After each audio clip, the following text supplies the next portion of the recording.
Going to continue reading. As it is, we are on chapter 10, where Krishna is speaking about his opulences, and we have been reading the purport by His Divine Grace A.C. Bhaktivedanta Swami Srila Prabhupada to the text 4 and 5. So we are in the middle of the purport and we'll continue with it. So with Tushti. So you want to read? You can read? Neetu?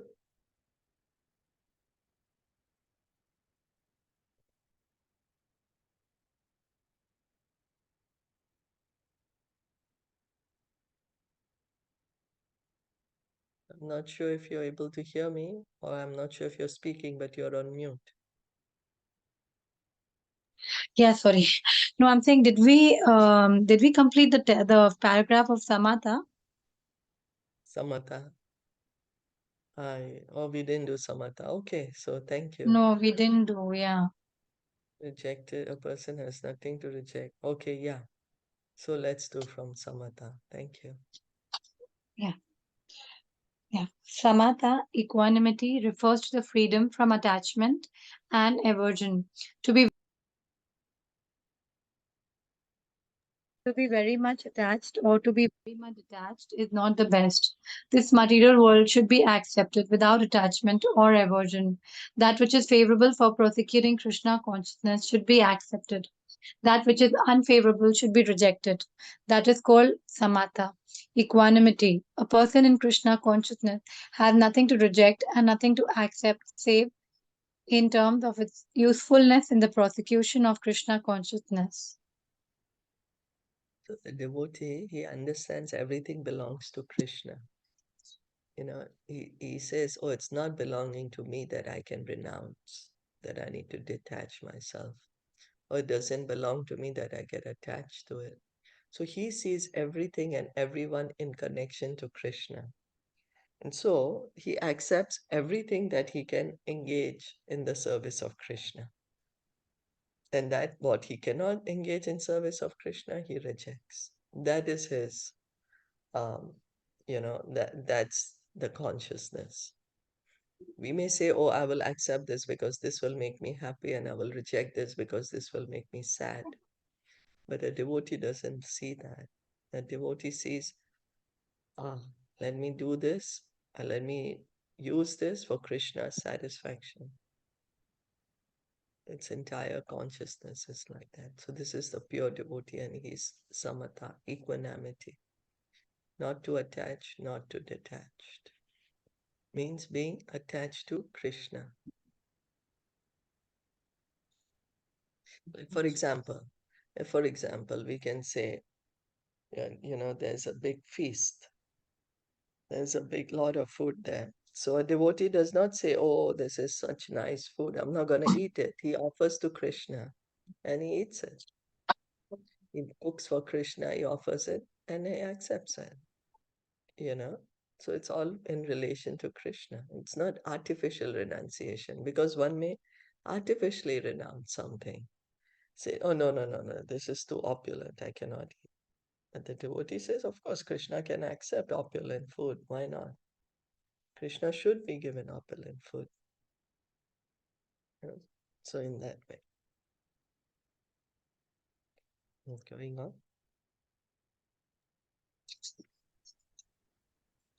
To stay satisfaction means that one should not be eager to gather more and more material goods by unnecessary activity. One should be satisfied with whatever is obtained by the grace of the Supreme Lord. That is called satisfaction. Tapas means austerity or penance. There are many rules and regulations in the Vedas which apply here, like rising early in the morning and taking a bath. Sometimes it is very troublesome to rise early in the morning, but whatever voluntary trouble one may suffer in this way is called penance. Similarly, there are prescriptions of fasting on certain days of the month. One may not be inclined to practice such fasting, but because of his determination to make advancement in the science of Krishna consciousness, he should accept such bodily troubles when they are recommended. However, one should not fast unnecessarily against Vedic injunctions. One should not fast for some political purpose that is described in Bhagavad Gita as fasting in ignorance, and anything done in ignorance or passion does not lead to spiritual advancement. Everything done in the mode of goodness does advance one. However, and fasting done in terms of the Vedic injunctions enriches one in spiritual knowledge. As far Okay. as charity is concerned, one should give 50% of his earnings to some good cause. And what is a good cause? It is that which is conducted in terms of Krishna consciousness. That is not only a good cause but the best cause. Because Krishna is good, his cause is also good. Thus, charity should be given to a person who is engaged in Krishna consciousness. According to Vedic literature, it is enjoined that charity should be given to the Brahmanas. This practice is still followed, although not very nicely in terms of the Vedic injunction, but still the injunction is that charity should be given to the Brahmanas. Why? Because they are engaged in higher cultivation of spiritual knowledge. A Brahmana is supposed to devote his whole life to understanding Brahman. Brahma Janatiti Brahmana. One who knows Brahman is called a Brahmana. Thus, charity is offered to the Brahmanas because they are always engaged in higher spiritual service and have no time to earn their livelihood. In the Vedic literature, charity is also to be awarded to one of the renounced order of life, the sannyasi. The sannyasis beg from door to door, not for money but for missionary purposes. The system is that they go from door to door to awaken the householders from the slumber of ignorance. Because the householders are engaged in family affairs and have forgotten the actual purpose in life, awakening their Krishna consciousness, it is the business of the sannyasis to go as beggars to the householders and encourage them to be Krishna conscious. As it is said as it is said in the Vedas, one should awake and achieve what is due him in this human form of life. This knowledge and method is distributed by the sannyasis. Hence, charity is to be given to the renouncer of life, to the brahmanas, and similar good causes, not to any whimsical cause. So then Krishna is speaking about tushti, satisfaction. So one can be satisfied when one understands that Krishna is my best friend. Otherwise we may unnecessarily take too much anxiety. We go through so much fear, so much anxiety because we forget that Krishna is my best friend. So satisfaction, understanding whatever I'm getting is by the grace of Krishna. And then tapas, austerity. Krishna says that acts of austerity, penance, and charity should not be given up. He speaks about it in later chapters of Bhagavad Gita. But all should be done in relation to Krishna. They can be done in the mode of goodness, passion, and ignorance. But then there will be result of it. Austerity is also there in the mode of ignorance. But austerity should be done for Krishna. As Prabhupada is saying, that one needs to rise early in the morning, do the morning duties, or fasting on Ekadashi, on Janmashtami. We don't need to unnecessarily fast or put the body through very difficult situations, very difficult austerities or penances. Some people may take up very, very harsh austerities or penances. We need not do that. We need to do austerity and penance in connection to Krishna, whatever is prescribed. The fasting days are prescribed, Janmashtami, Ekadashi, the appearance days of the other, like Lord Ramachandra, Lord Nishinadev, you know, to that degree. No need to, and Prabhupada is pointing out, shouldn't be done for some other cause, like a political cause or, unnecessary. It needs to be done for Krishna so that we can revive our Krishna consciousness. Um, so we can get this spiritual knowledge. Charity, Krishna also speaks about charity in the later chapter, charity in the mode of goodness, passion, and ignorance. So, charity that is given For example, to someone who's going to go drinking, then that's charity in the mode of ignorance. Charity, if we are doing, giving somebody something to with a desire to get something in return, that's charity in the mode of passion. Charity in the good mode of goodness is to give to a proper person at a proper time, at a proper place, like the brahmanas or somebody who's really in need. So the Vedic injunction is there to give charity to the brahmana. So the devotee, he's already a brahmana. He's higher than a brahmana. Is given to Krishna. That's the highest charity that can be given. Prabhupada is explaining why is charity given to the brahmana, because their the entire time and energy goes in cultivating spiritual knowledge and to give this spiritual knowledge to others. So they do not have the time and energy to go earn money. And because they're doing this great service for the entire society of cultivating spiritual knowledge, of giving spiritual knowledge, so then charity given to them is the highest charity. The devotees are not going door to door to beg for some personal benefit, but to awaken the householder to understand, to a higher knowledge, to a higher consciousness, bring them out from the body consciousness, making them understand, hey, you're not the body or the soul, you're part and parcel of Krishna, awakening them to Krishna consciousness. That's the original consciousness of every living entity. So, this is the way charity is to be given, not to any whimsical cause, but the highest charity is charity uh, given to a Krishna conscious person. Charity for Krishna, giving charity to Krishna. Okay, we'll continue reading. Yeah.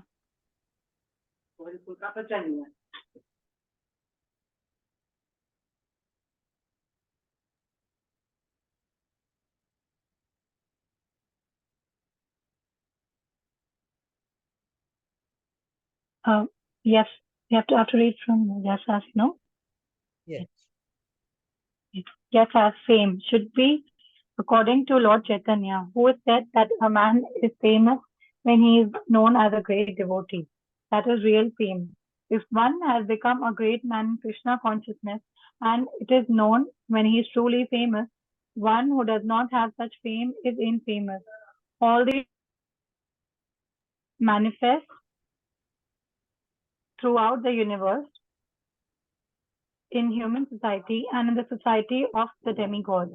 There are many forms of humanity on other planets, and these qualities are here. Um, Now, for one who wants to advance in Krishna consciousness, Krishna creates all these qualities, but the person develops them himself from within. One who engages in the devotional service of the Supreme Lord develops all the good qualities as arranged by the Supreme Lord. Of whatever we find, good or bad, the origin is Krishna. Nothing can manifest itself in this material world which is not in Krishna. That is knowledge. Although we know that things are differently situated, we should realize that everything flows from Krishna. So, Yasha's fame. We follow a lot of famous people. People are famous. Maybe they are famous as entertainers or politicians or athletes, different areas or great or business personalities, fame. But what is Lord Chaitanya saying? Who is actually famous? One who's known as a great devotee. Like we are reading about Prithu Maharaj, about Prahlad Maharaj, Dhruv Maharaj, all these great, great personalities. Since They were there millions of years ago, and their fame is being sung even today. Their glories are being sung even today. So real fame is to become famous as a devotee of Krishna, one who becomes Krishna conscious. Because other being famous in some other material field can be remembered for few tens of years or hundreds of years or even thousands of years. But you know, but not beyond that. So then Prabhupada is pointing out that these qualities are there, of course, throughout the universe. Not only that human beings, but even the demigods, they have these qualities. On other planets also, they are living entities who have these qualities. There is different types of human beings on other planets, and they have these qualities. So, but we need to cultivate them. We need to develop them. The qualities are created by Krishna. We need to develop them. And how we can develop? Engage in Krishna consciousness. By engaging in Krishna consciousness, all good qualities of demigods develop in that person. So the more we hear about Krishna from Bhagavatam, Bhagavad Gita, the more we chant the holy name Hare Krishna, Krishna Krishna, Hare Hare, Hare Ram, Ram Ram, Hare Hare. The more we associate with the pure devotees, we will be able to develop such qualities. Again, whatever good or bad, origin is in Krishna. Everything is there in Krishna. If we think Krishna has not made something, then that is our mistaken idea. Everything that belongs, everything that we is there, everything that exists is created by Krishna. Everything flows from Krishna. He's the origin, he's the source, Sarva Karana Karana, the cause of all causes.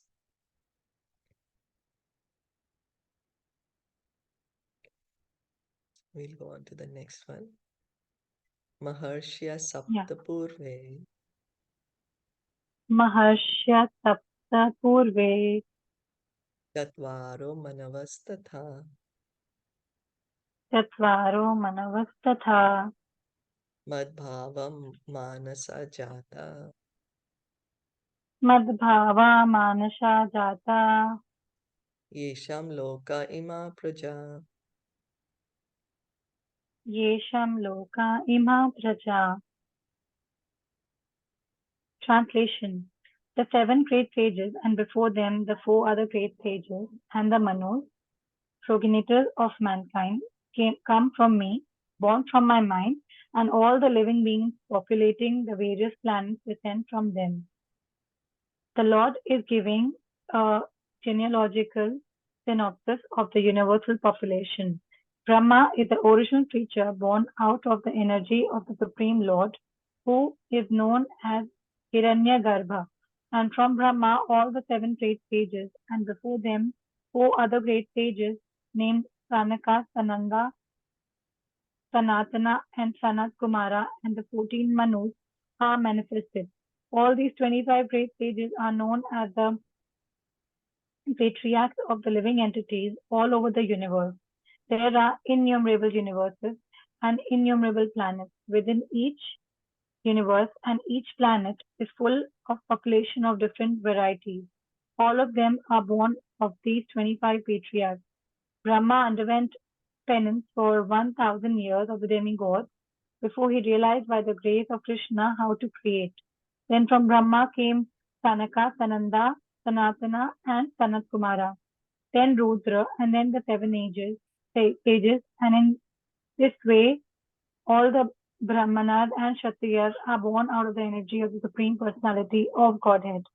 Brahma is known as Pitamaha, the grandfather, and Krishna is known as Prapitamaha, the father of the grandfather. That is stated in the 11th chapter of the Bhagavad Gita. So Krishna is saying that how he is the creator, he's the source, he's the origin. In Srimad Bhagavatam, specifically the second and third canto, which deals with the creation of the universe. The subject matter of creation is repeated a couple of times for us to understand how the creation is actually happening. In that we read that how Mahavishnu is lying on the Karana ocean. From his breathing comes all this, so many universes. Then he enters into every universe as Garbhodakshai Vishnu. And from the navel of this Garbhodakshai Vishnu comes a lotus flower on which Brahma is born. So Brahma is the first created living entity within the universe. That's why he's called the grandfather. And then all the living entities are then coming from Brahma. Like Brahma, his first sons are the four Kumaras, Sanak, Sananda, Sanatan, Sanat Kumar. Then the seven sages also he creates. He creates the Rudras. He creates the 14 Manus. And then the universe gets populated by the different living entities. Now we have to understand the souls are put inside by Mahavishnu. Lord Brahma does not create the soul, the living entity, but Lord Brahma gives the different bodies to the different living entities, put them in different planets, gives them different bodies based on their past karma and the desire. So that is his function. So Brahma then he because it's his duty to do the creation. That's his service to Krishna. So he needs to create more and more of these great personalities who will be able to populate the entire universe. So he's created the four Kumaras and told them populate the universe. They're like, sorry, we don't want to do that. We want to completely dedicate ourselves in devotional service. Then he creates because he gets angry, he creates Rudra. Rudra comes. But then Rudra is trying to destroy, and Brahma is like, hey, your function is going to come later. You can't destroy the universe now. Now you go peacefully, go meditate on Krishna. And when the time comes, then you can destroy. Then Brahma is creating Lord Narad Muni, then the same seven sages. There are these seven sages, and then the Manus. There are 14 Manus in one day of Brahma. And then they are the one who populate the universe. So it's not that there's life only on this planet, there's life on all the planets, the universe. And how did Brahma get this creative power? He underwent penance, austerity, for 1,000 years of the demigods. He did austerity, then he got the knowledge, then he starts the creation. So Brahma, he is known as grandfather, and Brahma says, Govindam Adipurusham Tam Aham Bhajami. He says in his Brahma Samhita prayers that Govinda is my seed-giving father, that I'm coming from Govinda. So if we do research work, father's father, father's father, father's father, we go back, we will come to Lord Brahma. He's the oldest living entity in this universe. And Brahma says he's coming from Krishna. Govindam Adipurusham Tamaham Bhajami. So Krishna is called the Prapitamaha, the father of the grandfather, and will also be said in the next chapter. Okay. Is that okay? Yeah, it's okay. Yeah. Etam vibhutim yogam cha Etam vibhutim yogim cha mama yo veti tattvataha mama yo veti tattvata so vikalpena yogena so vikalpena yogena yujyate natra samshaya. Yujyate natra samshaya. One who is factually convinced of this opulence and mystic power of mind engages in unalloyed devotional service. Of this there is no doubt. The highest summit of spiritual perfection is knowledge of the Supreme Personality of Godhead. Unless one is firmly convinced of the different opulences of the Supreme Lord, cannot engage in devotional service. Generally, people know that God is great, but they do not know in detail how God is great. Here are the details. If one knows actually how God is great, then naturally he becomes a surrendered soul and engages himself in the devotional service of the Lord. When one actually knows the opulences of the Supreme, there is no alternative but to surrender to him. This factual knowledge can be known from the descriptions in Srimad Bhagavatam and Bhagavad Gita and similar literature. In the administration of the universe, there are many demigods distributed throughout the planetary system, and the chief of them are Brahma, Lord Shiva, and the four great Kumaras and the other patriarchs. There are many forefathers of the population of the universe, and all of them are born of the Supreme Lord Krishna, the Supreme Personality of Godhead. Krishna is the original forefather of all forefathers. These are some of the opulences of the Supreme Lord. When one is firmly convinced of them, he accepts Krishna with great faith and without any doubt, and he engages in devotional service. All this particular knowledge is required in order to increase one's interest in the loving devotional service of the Lord. One should not neglect to understand fully how great Krishna is, for by knowing the greatness of Krishna, one will be able to fix in sincere devotional service. So understanding the vibhutis of God, the opulences of God, of Krishna. We say, oh, God is great, God is most powerful, but how great is He? If we try to understand how great He is, naturally we will surrender to Him. When we see a great personality, when we see somebody who's like able to do such amazing things, we naturally, we bow down to them. It's like natural. We want to listen to them. We want to hear from them that, oh, wow, so wonderful. So what to speak of God? He's the greatest. He has gotten the most wonderful personalities. And Krishna says, then one engages in pure devotional service. When one can just try to understand the opulences of Krishna, then one engages in pure devotional service. Of this, there is no doubt. So, God realization and self realization goes on together. We cannot understand one without the other. Why? Because we are part and parcel of Krishna. We have an eternal loving relationship with Krishna. Yeah, just like when the sun goes up, and when in the night everything's dark, we can't see anything, we can't see ourselves. But gradually, as the sun rises, then we see the sun, we see everything around us, and we can see our own self.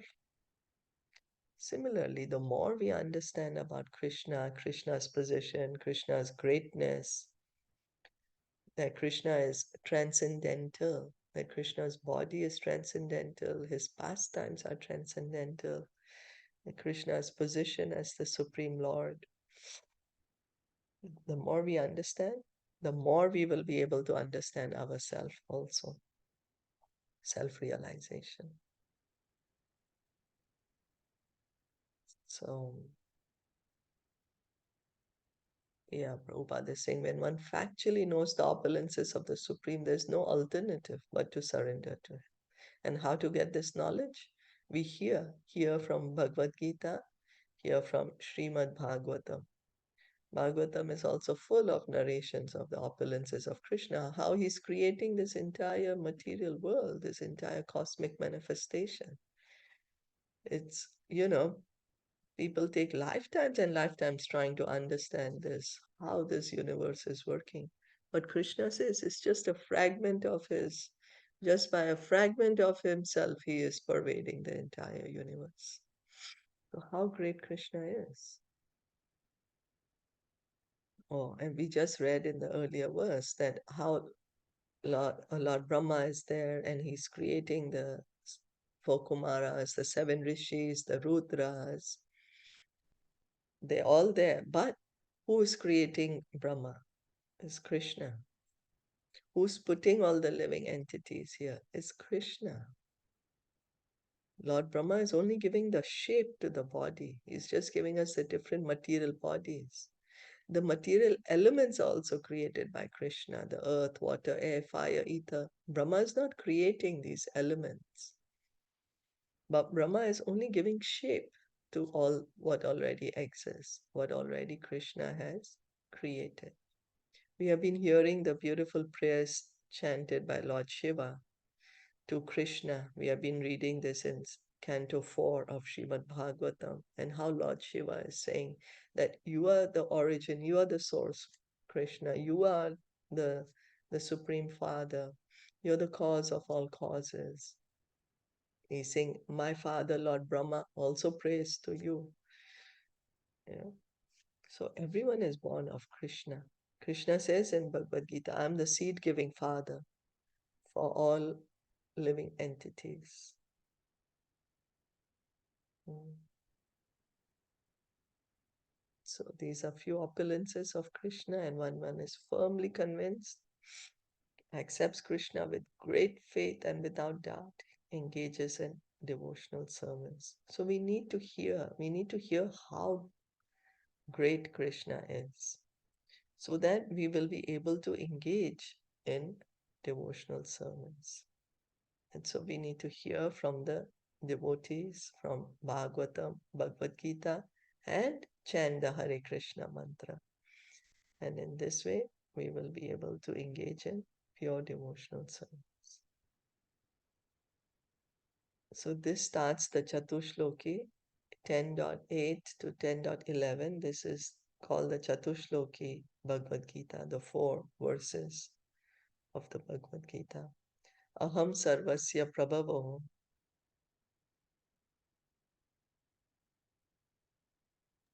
Aham sarvasya prabhavo mata sarvam pravartate mata sarvam pravartate iti matva bhajante ma. iti matva bhajante mam Buddha bhava samanvita. buddha bhava samanvita. Translation: I am the source of all spiritual and material worlds.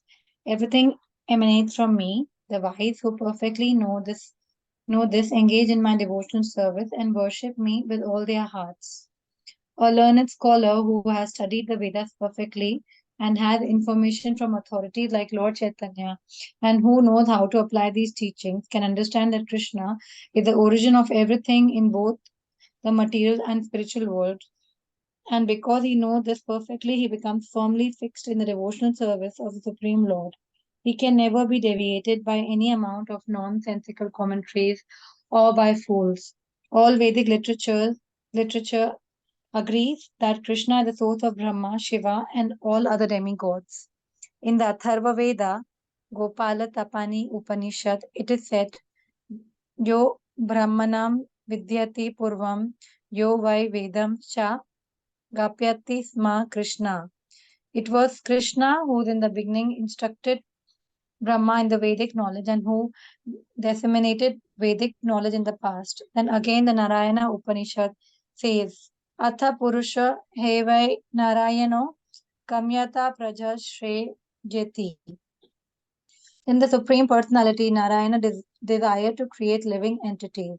The Upanishad continues, Narayanat Brahma Jayate, Narayanat Prajapati Prajayate, Narayanat Itro Jayate, Indro Jayate, Narayanat Asta Vasava Jayante, Narayanat Ekadasha Rudra Jayante, Narayanat Dvadasha Ditya.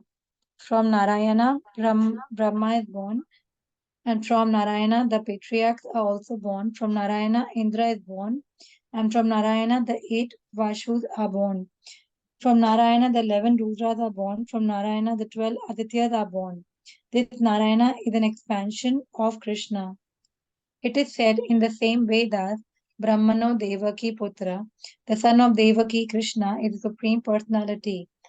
Narayana Upanishad 4.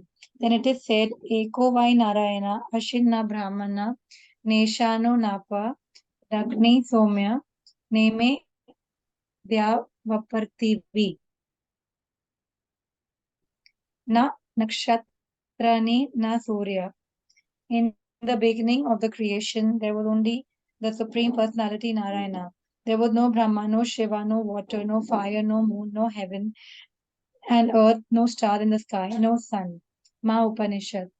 In the Maha Upanishad, it is also said that Lord Shiva was born from the forehead of the Supreme Lord. Thus, the Vedas say that it is the Supreme Lord, the creator of Brahma and Shiva, who is to be worshipped. In the Moksha Dharma section of the Mahabharata, Krishna also says, Prajapatim cha rudram chapi, aham eva srijami vai, tau himam na vijanito, mamam mama maya vimohitao.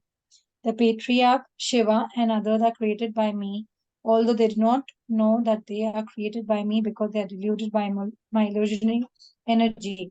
In the Varaha Purana, it is also said, Narayana Paro Devas, Tasmad Jatas Chatur Mukha, Tasmad Rudrodbhava Deva, Shacha Sarva Nyantam Gata.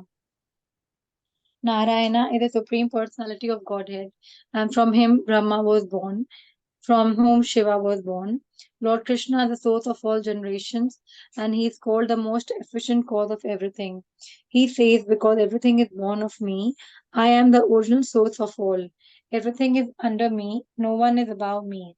There is no supreme controller other than Krishna. One who understands Krishna in such a way from a bona fide spiritual master with references from Vedic literature engages all his energy in Krishna consciousness and become the truly learned man.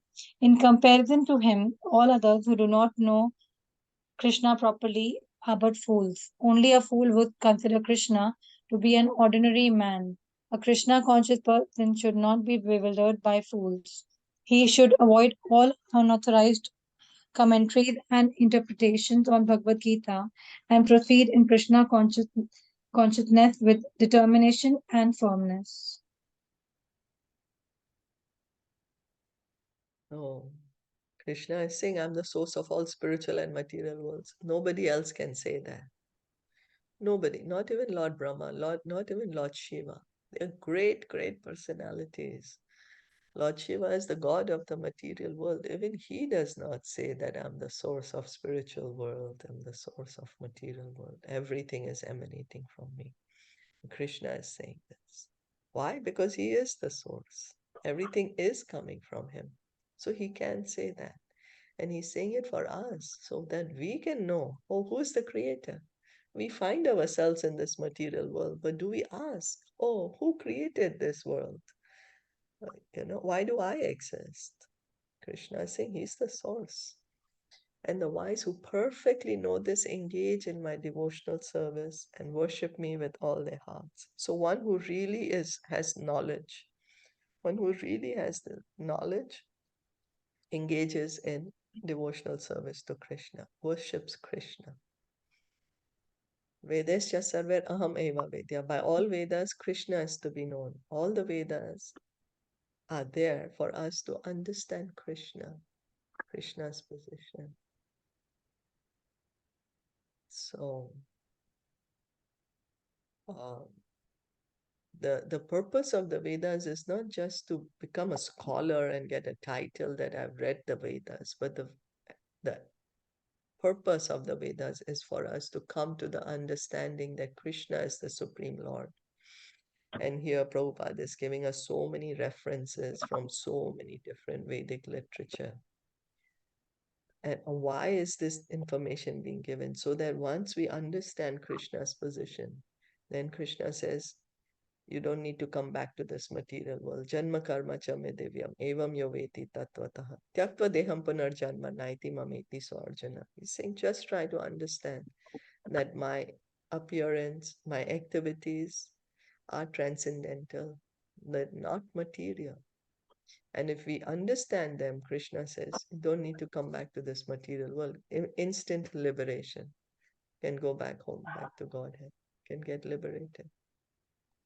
So all the Vedas are agreeing that who is the creator of Brahma is Krishna. All the Vedas are saying, and Lord Brahma himself is also saying, Govinda Adi Purusham Tamam Bhajami. Who is the source of Lord Shiva? All the Vedas are saying, and Lord Shiva is also himself saying it. And the demigods, the Vedas are saying it, and the demigods themselves are also saying it. So here, Srila Prabhupada is giving so much evidence. The Atharva Veda, the Karan, Gopaltapani what are you doing?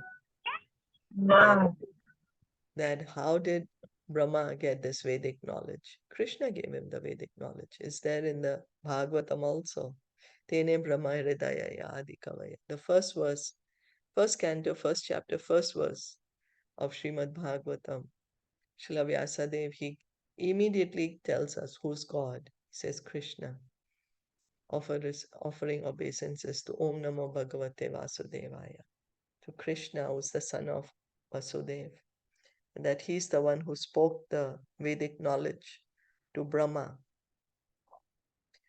So here again, Narayana Upanishad is saying that Lord Narayan, he is the one who creates the living entities. Even Lord Brahma cannot create the living entity, the soul. We exist because Krishna exists. We are part and parcel of Krishna. We cannot create a soul. We may try very hard to create a soul, but we can't. We can't. Even Lord Brahma cannot. Lord Brahma is also a living entity. So even he can't. And then the same um, Narayana Upanishad is saying that Brahma is coming from Narayan, the 7 rishis are coming from Narayan, Indra is coming from Narayan, the 8 Vasus are born of Narayan, the 11 Rudras are born from Narayan, the 12 Adityas are born of Narayan. And who is this Narayan? He's an expansion of Krishna. And we hear about this in detail in Srimad Bhagavatam in the matter of creation. How Krishna expands into Mahavishnu, and then from Mahavishnu, this entire material creation is happening. And first Lord Brahma is born, and how the different living entities are born.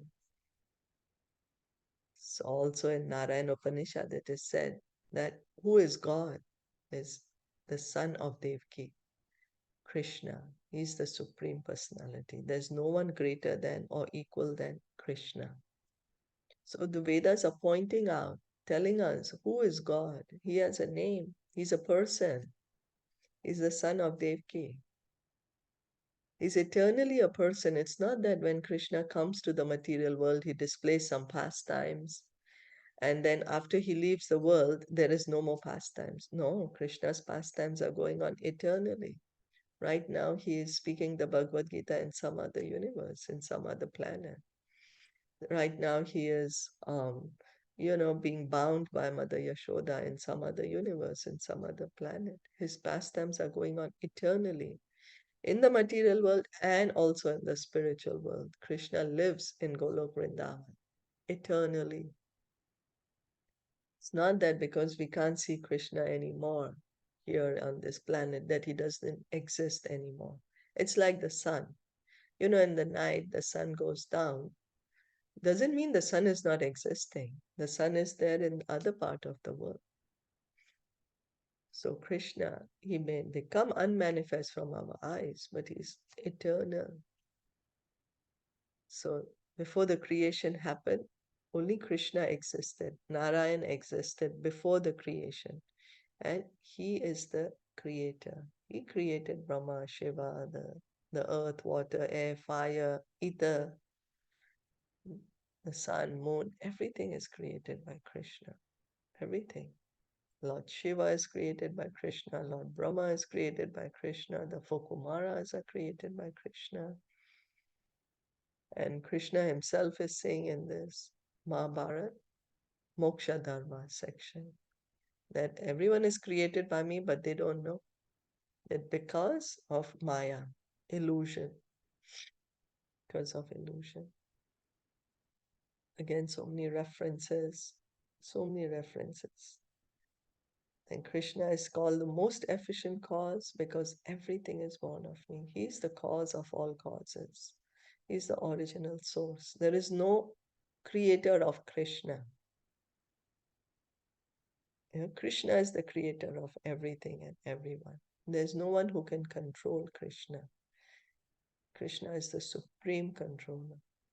So we need to understand Krishna's position in Tattva, Krishna's position. Because we may say, yeah, I know Krishna. Oh, I know he stole some butter. Oh, I know he played with the Gopas. But understanding Krishna's position, then we will be able to understand Krishna's Leelas. When we understand his position as the Supreme Lord, that everything, everyone is Krishna's energy. And when we understand it truly, then is liberation. We become Krishna conscious. So Krishna is the greatest personality, is the supreme personality of Godhead. And this is what is being said by all the Vedas, all the great personalities. Is that okay?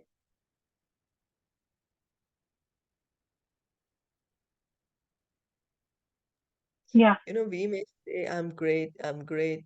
We try to prove to others how great we are. Oh, I can do this, I can do that. But most of the time we are just showing off, you know. There's no benefit coming out of it. But when Krishna is saying, why is he telling us, oh, I'm the source of spiritual material worlds? He wants us to understand his position so that we can get liberation, so that we can go back home, back to God, and we can understand our position so that we can revive our relationship with him. He's not speaking out of, like we speak sometimes, out of our ego. I can do this, I can do that. Krishna is speaking for our benefit, to give us this knowledge for our benefit.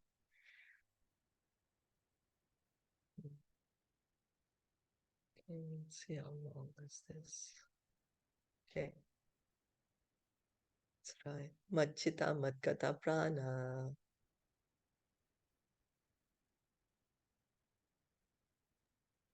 Machita Madgata Prana. Bodhayanta Parasparam.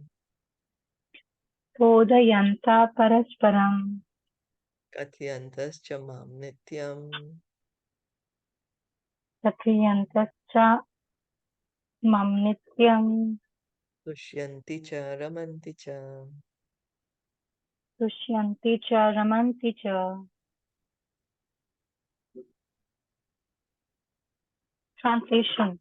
The thoughts of my pure devotees dwell in me. Their lives are fully devoted to my service, and they derive great satisfaction and bliss from always enlightening one another and conversing about me. Pure devotees, whose characteristics are mentioned here, engage themselves fully in the transcendental loving service of the Lord. Their minds cannot be diverted from the lotus feet of Krishna.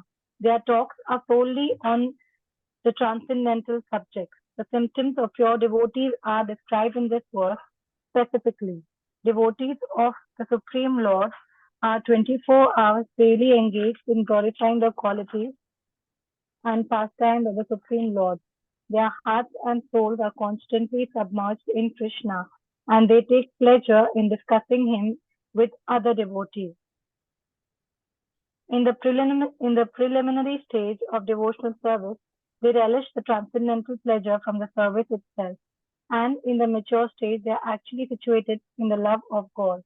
Once situated in that transcendental position, they can relish the highest perfection which is exhibited by the Lord in his abode. Lord Chaitanya likens transcendental devotional service to the sowing of a seed in the heart of the living entity. There are innumerable living entities traveling throughout the different planets of the universe, and out of them there are a few who are fortunate enough to meet a pure devotee and get the chance to understand devotional service.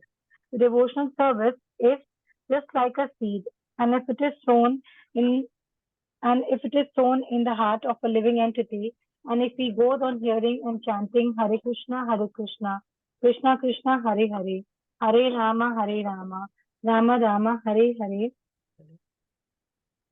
that seed fructifies just as the seed of a tree fructifies with regular watering. The spiritual plant of devotional service gradually grows and grows until it penetrates the covering of the material universe and enters into the Brahma Jyotir effulgence in the spiritual sky. In the spiritual sky also that plant grows more and more until it reaches the highest planet, which is called the Goloka Vrindavana, the supreme planet of Krishna. Ultimately, the plant takes shelter and under the lotus feet of Krishna and rests there. Gradually, as the plant grows fruits and flowers, that plant of devotional service also produces fruits, and the watering process in the form of chanting and hearing goes on. This plant of devotional service is fully described in the Chaitanya Caritamita Madhya Leela, chapter 19. It is explained that when the complete plant takes shelter under the lotus feet of the Supreme Lord, one becomes fully absorbed in the love of God. Then he cannot live even for a moment without being in contact with the Supreme Lord, just as a fish cannot live without water. In such a state, the devotee actually attains the transcendental qualities in contact with the Supreme Lord. The Srimad Bhagavatam is also full of such narrations about the relationship between the Supreme Lord and his devotees. Therefore, the Srimad Bhagavatam is very dear to the devotees, as stated in the Bhagavatam itself. Srimad Bhagavatam, Puranam, Amalam, Yat Vaishnava Vaishnavanam Priyam. In the narration, there is nothing about material activities, economic development, self gratification, or liberation. Srimad Bhagavatam is the only narration in which the transcendental nature of the Supreme Lord and his devotees is fully described. Thus, the realized souls in Krishna consciousness take continual pleasure in hearing such transcendental literature, just as a young boy and girl take pleasure in association. So Krishna is going on to say that the pure devotees are always thinking of Krishna. And what are they doing? 24 hours a day, they are serving Krishna, they are glorifying Krishna, they're hearing, chanting, and they are great. They are very blissful, great satisfaction. They're completely satisfied and completely happy, and they're always speaking to each other about Krishna. When we meet each other, we say, oh, what did he do? What did she do? What this happened? How this one did this and how did one this that? But the pure devotees, they're only speaking about Krishna.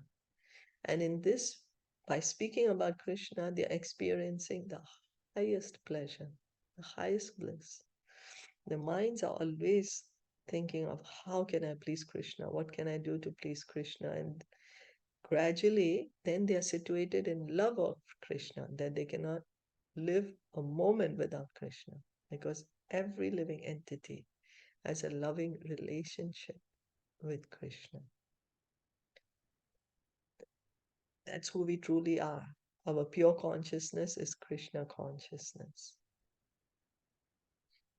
So the pure devotees, they're only speaking about the transcendental subject matters, speaking about Krishna or his devotees or his expansions, 24 hours a day, engaged in hearing and chanting. Hearing and chanting. And they're relishing this hearing and chanting. They're deriving great satisfaction, happiness. So in the initial stage, they get happy by the service itself.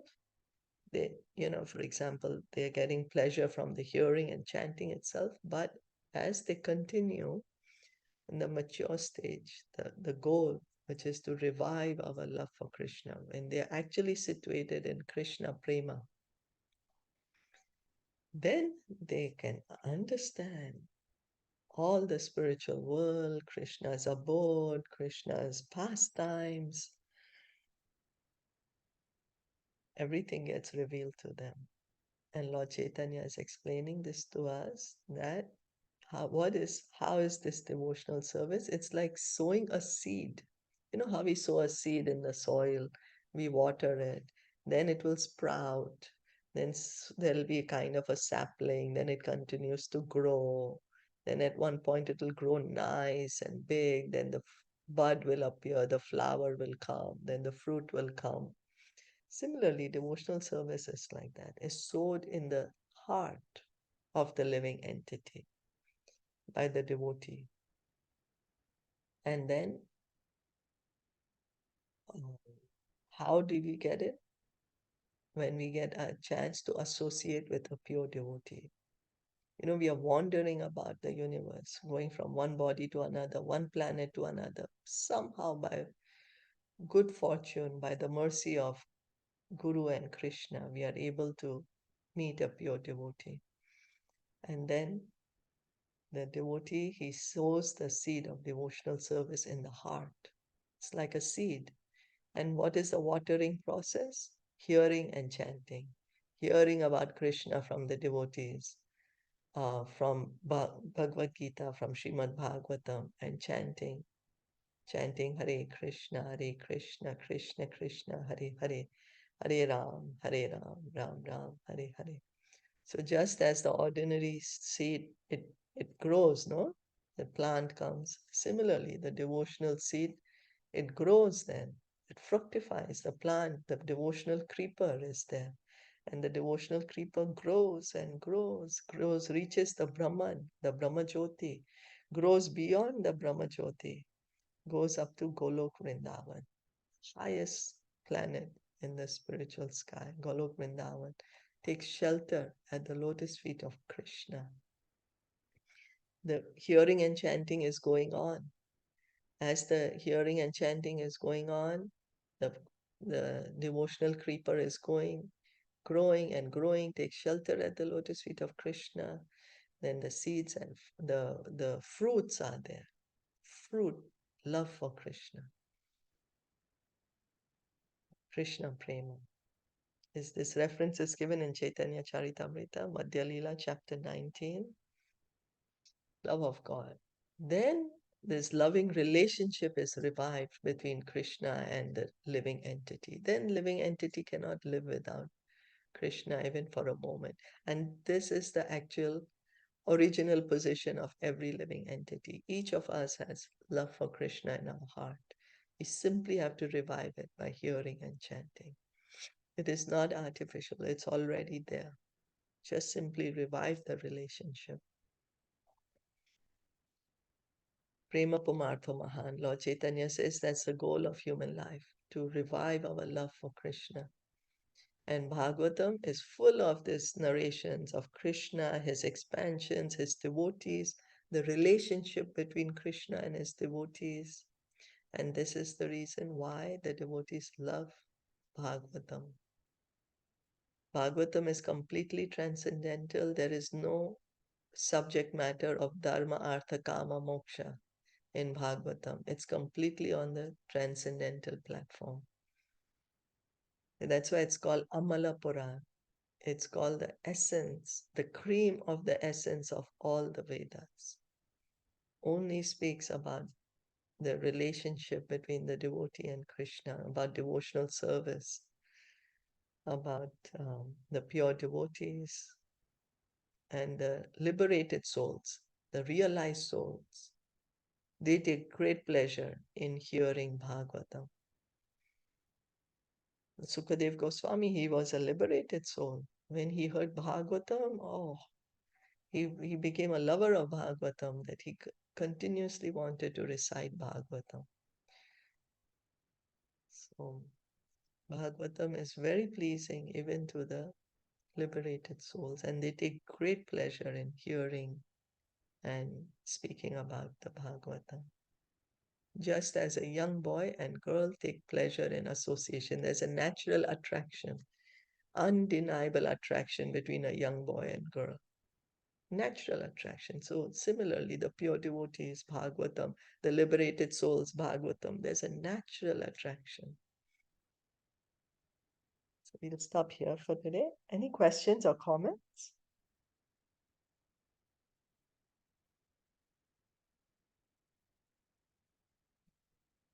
Thank you so much for listening and joining in. Srila Prabhupada ki jai. Gaur Bhakta Vrinda ki jai. Hare Krishna.